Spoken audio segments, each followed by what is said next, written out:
Alex, tough luck tonight, but how do you look back at the AO and what do you think of your performance tonight overall?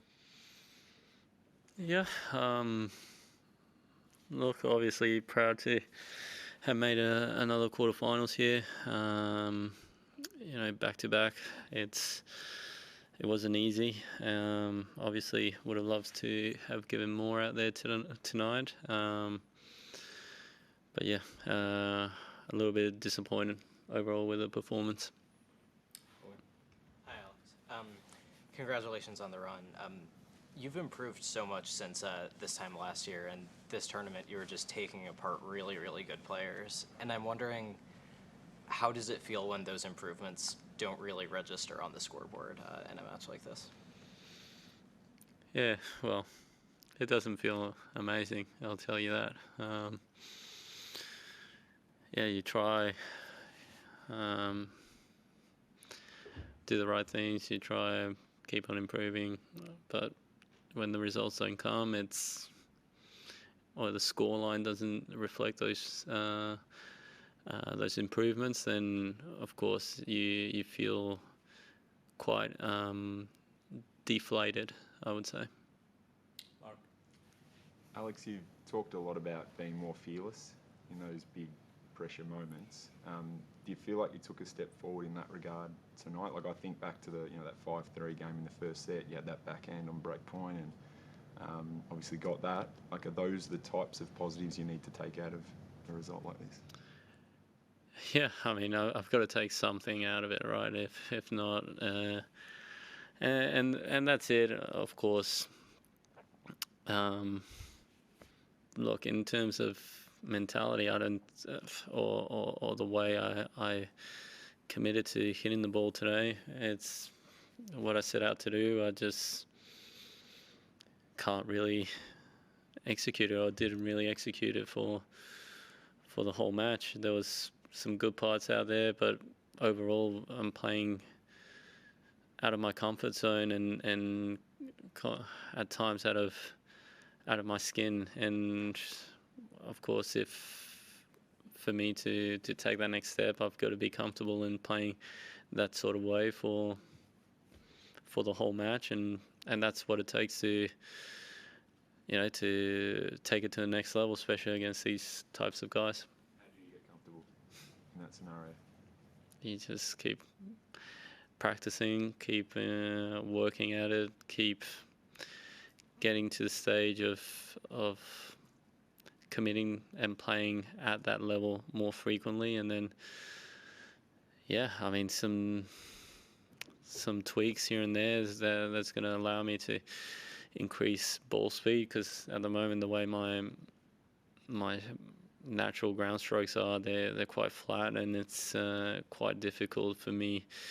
I mean, there's a whole lot of risk for me to play at a very high ball speed, and I feel like some of my, in this case, your Yannicks and your Carlos, they've got so many revolutions on the ball that they're able to not only play at a higher speed, but also have that consistency, because they're able to get that spin that helps the ball come down and create different angles as well. So yeah, there's stuff that I need to look at and see and try to work out, but yeah, it is what it is.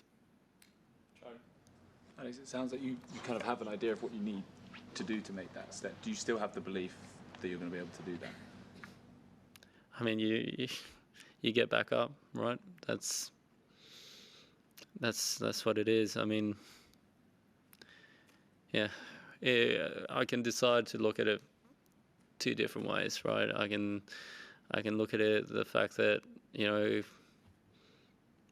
I'm losing to at the Australian Open. I've lost to, I don't know, Rafa, Novak, Yannick twice, now Carlos. Like, I'm not losing too many matches to players I possibly shouldn't lose to, right? So yeah, you just got to keep on moving. It's the only way. I mean, as tough as it is when you get results like this, you get back up, you get back on the horse, and and that's it. Okay. Alex, it seemed like you had really good preparation going in, some great wins at the United Cup and some exhibition matches. Were you satisfied with your preparation coming in to prepare for these types of matches? And is there something that you would do differently in the future to prepare for these really big matches in terms of in the future? I don't know.